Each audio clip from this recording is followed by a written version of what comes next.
As long as you go with whatever happens in your life and your career, I think it'll be funny.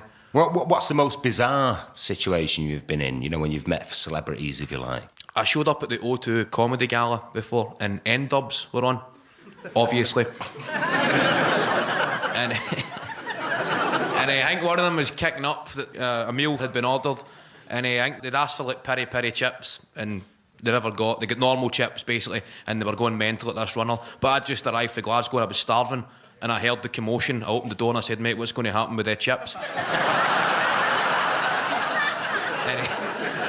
he said, "Oh, we're just going to put them in the bin." And I said, "No, sorry, I'll take them in here." And that was it. So it was like, as I say, as long as you put yourself in the story. I was starving, so. One of the things that I found, you know, since I've been trying to do stand-up, is I do every now and then think, I hear something that I think is really funny and think, I'd love to nick that. And it was like, and there was a thing that you do about doing work experience in Poundland, and I thought, I want that. I'll sell you. I couldn't afford it.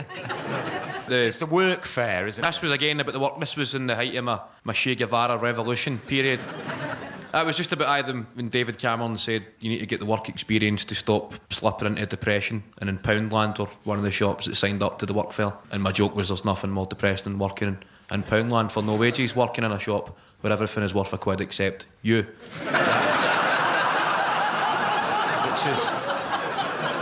Which is Terry Christian's joke. I mean, one of the big breaks for you was you did Michael McIntyre, didn't you? Yes.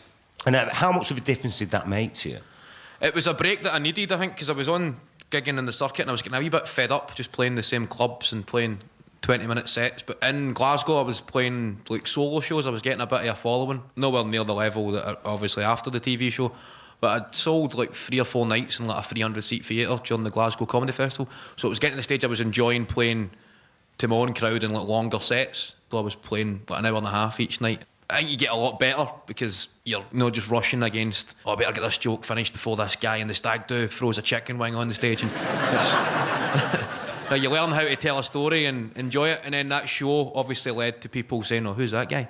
And then they'll come along and see you, and then it got me going. And it sells some tickets, and it's up to you to build on the crowd and write the material.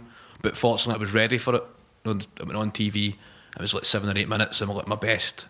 It was my dream, my starting 11, but I still had the squad ready. It gave me a break, and it got people aware. I was always pretty keen to make my TV debut as a stand-up. I'd been offered loads of panel shows and loads of like the talking head shows and stuff, but then you're kind of known as that guy that was on that thing rather than that's that guy that's stand-up. So I was quite grateful that I got to go on TV for the first time doing what I do rather than an advert or something like that. I was going to say the panel shows are peculiar. You know, I've done them, you know, like Would I Lie to You and 8 Out of 10 Cats, and, you know, you got like David Mitchell there, but they always used to make me feel a bit like I was the guy who'd come in to fix a plumbing.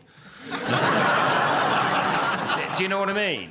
It's almost like some posh kid flicking a wet towel at you. Sometimes I just do the panel shows on this voice. I just start talking like this. I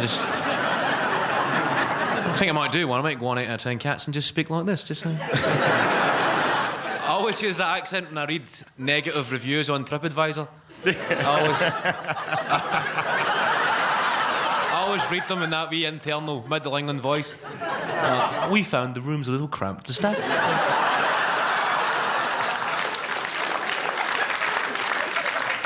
The staff couldn't have been more apologetic, but this wasn't enough for us as we were totally ruined our stay and we won't be back. Oh.